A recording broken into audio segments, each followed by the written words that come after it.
Jadi kelompok 4 yang akan membahas bank syariah dan akadnya serta lembaga keuangan syariah non-bank dan akadnya. Yang pertama adalah bank syariah. Bank syariah, pengertian bank syariah itu bank Islam. Dalam bukunya di bawah adalah bank yang beroperasional sesuai dengan prinsip-prinsip syariat Islam. Bank ini tata cara beroperasinya mengacu kepada ketentuan-ketentuan Al-Quran dan Hadis. Jadi perbedaan antara bank syariah dan bank konvensional itu terletak pada akad-akadnya. Selanjutnya adalah akad bank syariah. Akad bank syariah yaitu yang pertama ada murabahah. Murabahah adalah akad jual beli di mana harga dan keuntungan disepakati antara penjual dan pembeli. Jenis dan jumlah barang dijelaskan dengan rinci. Barang diserahkan setelah akad jual beli dan pembayaran bisa dilakukan secara mengangsur atau cicilan atau sekaligus.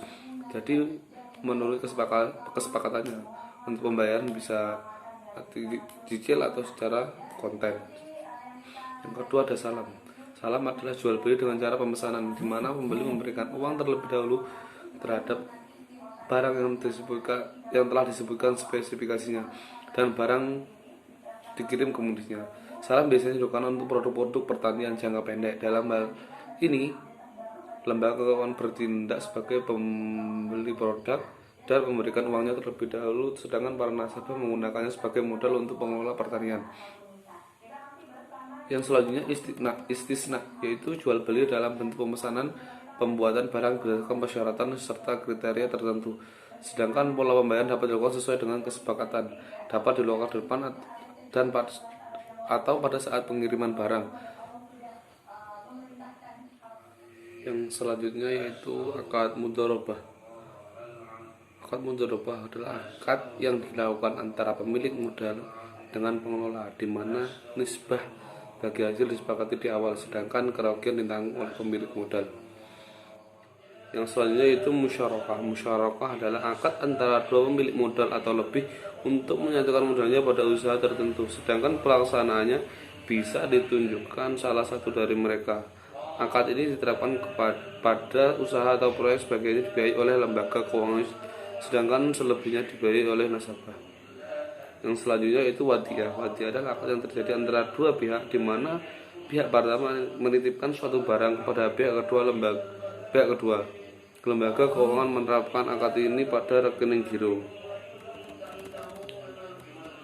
Yang selanjutnya itu wakalah. Wakalah adalah akad perwakilan antara satu pihak lain dengan pihak yang lain juga. Wakalah biasanya diterapkan untuk pembuatan letter of credit atas pembelian barang di luar negeri atau penerusan permintaan.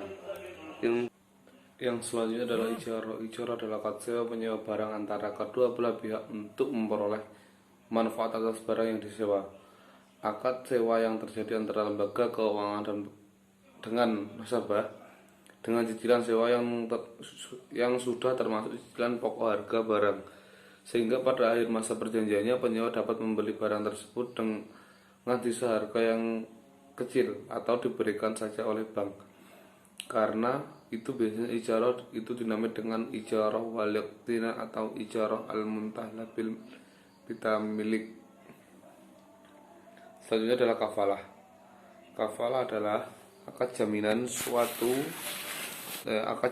pihak kepada pihak lain dalam lembaga keuangan. Biasanya digunakan untuk membuat garansi atas suatu proyek, berpartisipasi dalam tender atau pembayaran lebih dahulu. Yang selanjutnya adalah hawalah.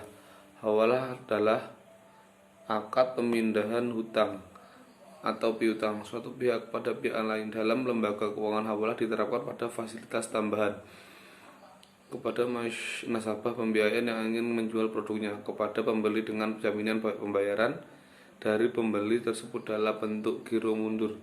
Ini lazim disebut posted check, namun disesuaikan dengan prinsip-prinsip syariah.